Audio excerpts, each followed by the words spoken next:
तालुक्यात मोठ्या प्रमाणात सोयाबीन व तूर पिकांची लागवड करण्यात आली होती।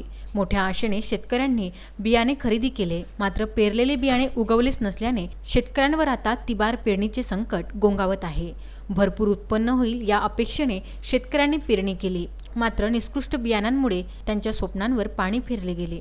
कृषी केंद्र चालकांनी निकृष्ट बियाणे शेतकऱ्यांच्या माथी मारले, शेतकऱ्यांची क्रूर थट्टा केली। शेतकऱ्यांनी खरेदी केलेल्या नामांकित कंपनीचे बियाणे उगवलेच नाही। शेतकऱ्यांनी दिवस रात्र एक करून शेतीची मशागत करून पेरणी केली होती, मात्र त्यांच्या हाती काहीच लागले नसल्याचे चित्र सध्या तालुक्यातील वेणी गणेशपुरात दिसत आहे। यावेळी शेतकरी पुरे हवालदिल व पोरके झाले आहेत। मागील वर्षाच्या शेतमालाचा मोबदला सुद्धा अनेकांना मिळाला नाही, कर्जमाफीही पदरी पडली नाही, त्यात कोरोनाचे संकट ओढवले। अशा चौफेर संकटामुळे शेतकरी त्रस्त झाला आहे। त्यात पहिली पेरणी निघाली नसताना दुबार पेरलेले सुद्धा उगवलेच नसल्याने त्यांच्यावर आता तिबार पेरणीचे संकट ओढवले आहे। त्यामुळे सरकारने या गंभीर समस्येकडे लक्ष देऊन आर्थिक मदत करावी अशी मागणी वेणी गणेशपूर येथील शेतकरी प्रवीण सव्वालाखे व कमलेश मारोटकर, कांतेश्वर चव्हाडे यांच्यासह अनेक शेतकऱ्यांनी केली आहे। मी कमलेश वसंतराव मारोटकर, वेणी गणेशपूर, तालुका नांदगाव खंडेश्वर, जिल्हा अमरावती। माझ्याकडे 3 एकर शेती आहे।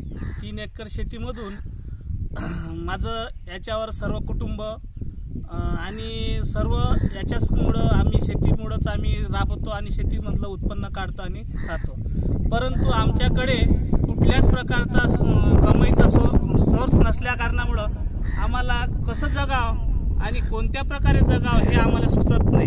पहिल्यांदा पेरणी केली, निघालं नाही, दुसऱ्यांदा पेरणी केली, निघालं नाही, आणि तिसऱ्यांदा सुद्धा आम्ही आता पेरणी केली। पावसाची प्रतीक्षा चालू आहे, सरकी लावलेली आहे, पाऊस आलेला नाही, आणि आता अशामुळं आमच्यावर कर्जाचा डोंगर उभा झालेला आहे। मी बँकेचं कर्ज काढलं आणि आज शेतीला पूर्ण पैसे लावून बसलो।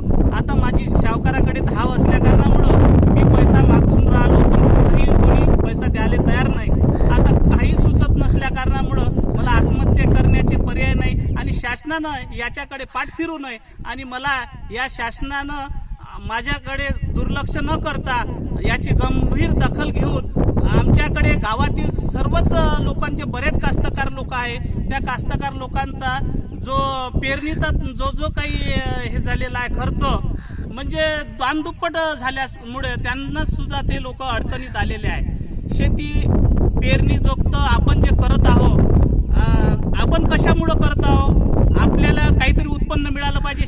शेतीचा हा धंदा आहे, पण धंदाच जर डुबला आपला तर आपल्याकडे कुठल्याही प्रकारचा मार्ग राहत नाही। म्हणून आमच्या गावातील बरेच 70% पेरणी डुबलेली आहे, आणि आमच्याकडे या नांदगाव खंडेश्वर तालुक्यातील जे वेणी गणेशपूर गाव आहे, या पावसानं पाठ फिरवली, आमच्याकडे करोनानं पाठ फिरवली, सर्वच आम्ही मरण पावण्याची आमची हे स्थिती झाली।